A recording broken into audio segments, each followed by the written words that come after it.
नमस्कार मंडळी, श्री स्वामी समर्थ. श्री पितृदेवताय नमः. पित्रांचे जेवण म्हणजे श्राद्धाचा स्वयंपाक. पितृपक्षामध्ये आपण आपल्या पित्रांना तृप्त करण्यासाठी, संतुष्ट करण्यासाठी त्यांना श्राद्धाच्या जेवणाचा नैवेद्य देत असतो. या निमित्ताने आपण ब्राह्मण भोजन, आपले स्नेही परिवार असतील, मित्र परिवार असतील, नातेवाईक असतील, यांना आपल्या घरी बोलून अन्नदान करत असतो. पित्रांच्या अशा पद्धतीने जे जेवण आपण बनवतो, जो स्वयंपाक करतो, त्याला काही विशिष्ट नियम आहेत. त्या नियमांचे पालन आपल्याला केले पाहिजे. पित्रांच्या जेवणाचा स्वयंपाक कोणी करावा, त्यांचे नियम काय, पित्रांच्या जेवणामध्ये कुठल्या पदार्थांचा समावेश असावा, कोणते 3 पदार्थ नसावेत, पित्रांच्या जेवणाचं ताट कसं वाढायचं, नैवेद्य कसा वाढायचा, हेच माहिती आपण आज व्हिडिओत पाहणार आहोत. तर हा माहितीपूर्ण व्हिडिओ स्किप न करता शेवटपर्यंत पहा. चला तर मग व्हिडिओला सुरुवात करूया. प्रथम जाणून घेऊया पित्रांच्या जेवणाचा स्वयंपाक म्हणजेच श्राद्धाचा स्वयंपाक कोणी करायचा.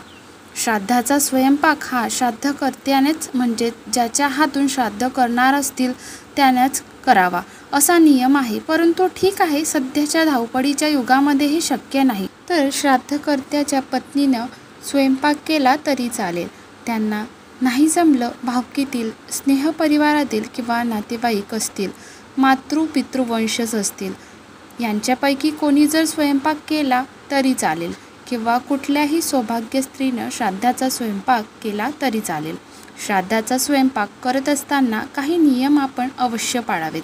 ब्राह्मण भोजन किंवा पित्रांना नैवेद्य दाखवल्याशिवाय श्राद्धाचे अन्न खाऊ नये. अगदी लहान मुलांनासुद्धा देऊ नये. श्राद्धाचा स्वयंपाक सुरू असताना चिडचिड करू नका, शांतता ठेवा, दुःख करू नका, प्रसन्न मनाने स्वयंपाक करावा. शक्य झाल्यास पांढरं वस्त्र नेसून स्वयंपाक करा. श्राद्धाचा स्वयंपाक सुरू असताना चेष्टा मस्करी करू नये, मोठ्याने हसू नये. घरामध्ये ब्रह्मचर्य पाळायचं, भांडण तंटा होऊन घ्यायचा नाही. शांतता आणि स्वच्छता फार महत्त्वाची आहे. पित्रांना स्वच्छता आवडते. श्राद्धाच्या जेवणासाठी आपण जे पदार्थ वापरणार ते आपल्या घरातील असावे, आपण विकत घेतलेले असावे. कोणाकडूनही मागून उसने आणलेल्या पदार्थांचा स्वयंपाक करायचा नाही. शिळं अन्न तसेच उकडलेले अन्न नको. श्राद्धाच्या जेवणामध्ये केस निघणार नाही याची काळजी घ्या. तसंच जेवणामध्ये शेवगा, वांगे आणि गाजर या 3 पदार्थांचा म्हणजेच भाज्यांचा समावेश करायचा नाही. श्राद्धाचं जेवण बनवत असताना पूर्वेकडे किंवा पश्चिमेकडे किंवा उत्तरेकडे आपले जर तोंड असेल तर चालेल, मात्र दक्षिणेकडे मुख करून स्वयंपाक करू नका. जेवणाचे पदार्थ वाढताना मौन पाळावं. कुठल्याही पदार्थाचं नाव घेऊ नका. जसं आपण आनंदाच्या क्षणी एखाद्या लग्नाच्या ठिकाणी पदार्थ वाढताना आग्रह करतो, तसा आग्रह देखील करायचा नाही. आपल्या पूर्वजांना आवडणारे काही पदार्थ असतात, आवर्जून त्याचा स्वयंपाकामध्ये समावेश करायचा. पित्रांचे स्मरण करायचं. श्राद्धाच्या जेवणाला नावही ठेवायचं नाही, त्याचं कौतुकही करायचं नाही. तो प्रसाद असतो, प्रसाद समजूनच तो ग्रहण करावा. श्राद्धाचे जेवण हे दुपारी 12 ते 1:30च्या दरम्यान आपण दिलं पाहिजे. संध्याकाळच्या वेळेला श्राद्धाचा स्वयंपाक करायचा नाही. श्राद्धाच्या जेवणामध्ये कोणते पदार्थ असावेत, यामध्ये प्रामुख्याने तांदळाची किंवा गव्हाची खीर, उडदाचे वडे किंवा मुगाचे वडे, कढी, अळूच्या वड्या, पाटवड्या. त्यानंतर भाज्यांमध्ये साधारणतः भेंडी, डांगर म्हणजे लाल भोपळा, काशीफळ भोपळा, गवार, बटाटा, मेथीची भाजी, कारले या भाज्या आवश्यक आणि आवर्जून असाव्यात.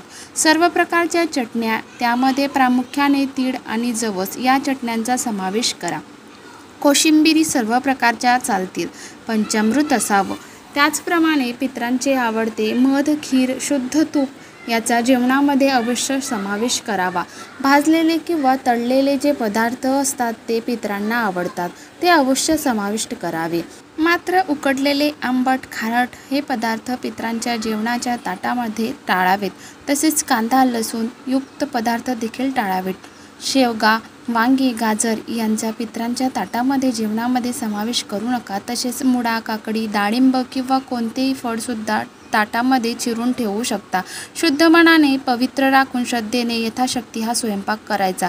पितरांच्या जेवणाचं ताट कसं वाढायचं? आता पितरांचे ताट वाढताना जसं आपण देवाला नैवेद्य दाखवताना वाढतो, त्याचा अगदी उलट क्रमाने, विरुद्ध क्रमाने पितरांचे ताट वाढतात. प्रथम ताटाला देशी तूप लावून घ्यावे. मीठ आणि लिंबू वाढताना आपण देवाच्या ताटात वाढताना आपण सुरुवात मिठानं करतो, तसं न करता सगळ्यात शेवटी मीठ आणि लिंबू ताटामध्ये वाढायचं आहे.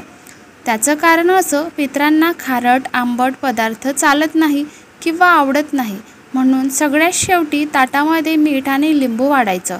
भाज्या एका बाजूला वाढायच्या. समजा उजव्या बाजूला भाज्या वाढा, डाव्या बाजूला सर्व चटण्या वाढायच्या, मध्यभागी भात वाढायचा. भात वाढताना आपण जसं नेहमी वाटीमध्ये भात घेऊन त्याचा आकार करतो, त्या वाटीच्या आकारात वाढतो, पण तसं न करता चमच्याने भात वाढायचा आहे. भात वाढण्या अगोदर शुद्ध तूप वाढा. उलट क्रमाने वाढायचं आहे. प्रथम शुद्ध तूप, त्यानंतर त्याच्यावरती भात वाढायचा. पळीने किंवा चमच्याने वाढा. त्याच्यावरती मग वरण वाढायचं.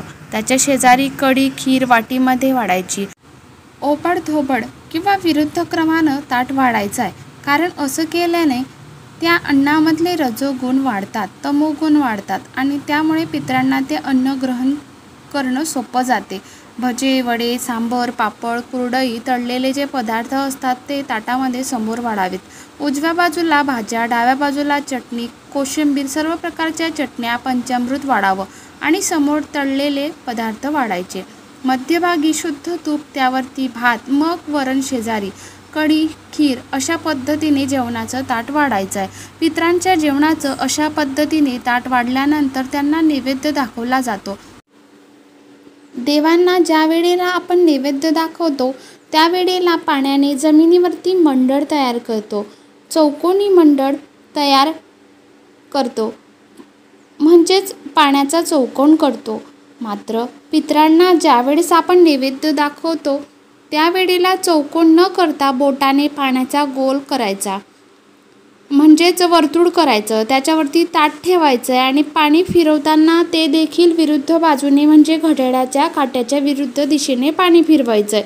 असं करण्याचं कारण पण हेच आहे की उलट क्रियेने अशा पद्धतीने नैवेद्य दाखवला की त्या अन्नातील रजोगुण वाढतात, तमोगुण वाढतात आणि पितरांना ते अन्न ग्रहण करणं सोपं जातं. जेवणा अगोदर आठवणीने गाय, कुत्रा आणि कावडा यांना घास ठेवायचा. पितराच्या दिवशी याचक असतील, भिकारी असतील, दारावर कोणी आलं किंवा त्या ठिकाणी जाऊन जे खरोखर गरजू आहेत, उपाशी आहेत, अशांना अन्नदान करायचं. सत्पात्री दानाला पितरांच्या दिवशी, श्राद्धाच्या दिवशी खूप महत्त्व आहे, म्हणून अन्नदान करा, वस्त्रदान करा. तर अशा पद्धतीने आपल्या पितरांचं श्राद्ध करताना, त्या तिथीला आपण श्राद्धाच्या स्वयंपाक करताना, श्राद्धाचं जेवण बनवताना, तसंच पितरांसाठी आपण जे ताट वाढतो ते ताट वाढताना हे नियम अवश्य पाळावेत. असं केल्याने आपले पितर लवकर आपला नैवेद्य ग्रहण करतील, आपलं अन्न ग्रहण करतील, संतुष्ट होतील, त्यांना शांती लाभेल. आणि हे नियम पाळून आपण जे स्वयंपाक करतो किंवा जे ताट वाढतो हे अन्न ज्या वेळेला पितर ग्रहण करतात ते अक्षय असतं, म्हणजे जास्त काळापर्यंत ते पितरांना संतुष्ट ठेवतं, त्यांना शांत ठेवतं. त्यामुळे आपोआपच पितृदोष कमी होण्यास मदत होते. तसेच या पितृपक्षाच्या 15 दिवसामध्ये आपल्याला काळे हरभरे, म्हणजे त्याला काळे चणे म्हणतात, व मसुराची डाळ हे 2 पदार्थ किंवा आपल्याला हे 2 कडधान्य म्हणता येईल, तर हे आपल्याला या पितृपक्षामध्ये वर्ज करायचे आहेत, म्हणजे बनवायचे नाही आहेत. श्राद्धाच्या जेवणाचे थोडक्यात नियम जाणून घेऊ. श्राद्धाच्या दिवशी ब्राह्मण, गरजू व्यक्ती, गरिबांना जेवण देताना गाय, कुत्रा, कावडा आणि मुंग्यांसाठीही जेवण बाजूला काढावे. श्राद्धाच्या जेवणाच्या वेळेस मातीच्या भांड्यांचा चुकूनही वापर करू नये. आपल्या पूर्वजांच्या आवडीचं जेवण बनवावं. एकतरीही पदार्थ पूर्वजांच्या जेवणाच्या आवडीचा असावा आणि त्यांचं स्मरण करावं. आवडीचा जेवण बनवल्यामुळे आपल्या पितरांच्या आत्म्याला शांती मिळते अशी मान्यता आहे. श्राद्धाच्या जेवणाच्या अन्नाला चुकूनही पाय लावू नये. त्या दिवशी खोटं, अशुद्ध बोलू नये. तसेच जेवण बनवताना ते चाखूनसुद्धा पाहू नये. कारण की आपल्याला ते नैवेद्य म्हणून दाखवायचं असतं. तसेच श्राद्धाचा अन्न देण्यासाठी केळीच्या पानापासून बनवलेले ताट किंवा पत्तरवाळीचा वापर करा. हे बाजारामध्ये सहज उपलब्ध असतात. श्राद्ध भोजन देताना मनात भेदभावाची भावना ठेवू नका. श्राद्ध विधी पूर्ण होईपर्यंत लहान मुले, पाहुणे किंवा घरातील इतर सदस्यांना अन्न देऊ नका. आधी नैवेद्य दाखवा, मग अन्न द्या.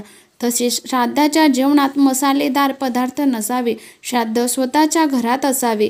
दुसऱ्याच्या घरी श्राद्ध करणे अगदी चुकीचे आहे. मौन असल्यास पितर येऊन जेवण ग्रहण करतात, म्हणून वाढणाऱ्याने आणि जे जेवत आहे त्यांनी सुद्धा मौन बाळगावे, म्हणजे बोलू नये. शक्य असेल तर मुलगी, जावई आणि नातवंड यांना प्रसाद ग्रहण करण्यासाठी बोलवावे. यावेळी दारावर आलेल्या गरजू व्यक्ती त्यांना आदरपूर्वक भोजन करावे. पितर कोणत्याही रूपामध्ये येऊ शकतात. सर्वात महत्त्वाचं म्हणजे श्राद्धाचे जेवण बनवताना संपूर्ण जागाही स्वच्छ असावी. किचन स्वच्छ असावं. तसेच हात पुसण्यासाठी कमरेला एखादा रुमाल खोचून ठेवावा. जर आपल्याला शिंक, खोकला आला असेल तो बाजूला येऊन द्यावा, त्या ठिकाणी देऊ नये. तसेच सर्वात महत्त्वाचं, कावड्यालाही पितृपक्षात विशेष महत्त्व असून श्राद्धानंतर कावड्यांना भोजन देणे अनिवार्य मानले जाते. पितृपक्षात कावड्याला खूप महत्त्व आहे. असं म्हणतात, कावड्यांना भोजन दिल्यास श्राद्धविधी पूर्ण होतो आणि पितरांच्या आत्म्याला शांती मिळते. तर ही महत्त्वपूर्ण माहिती जर आपल्याला आवडली असेल, जास्तीत जास्त शेअर करा. आपल्या शंका असतील तर जरूर विचारा. व्हिडिओला नक्की लाईक करा व चॅनलला सबस्क्राईब करायला विसरू नका. आणि व्हिडिओ शेवटपर्यंत पाहिल्याबद्दल अगदी मनापासून तुमचे खूप खूप आभारी आहे. धन्यवाद. श्री स्वामी समर्थ.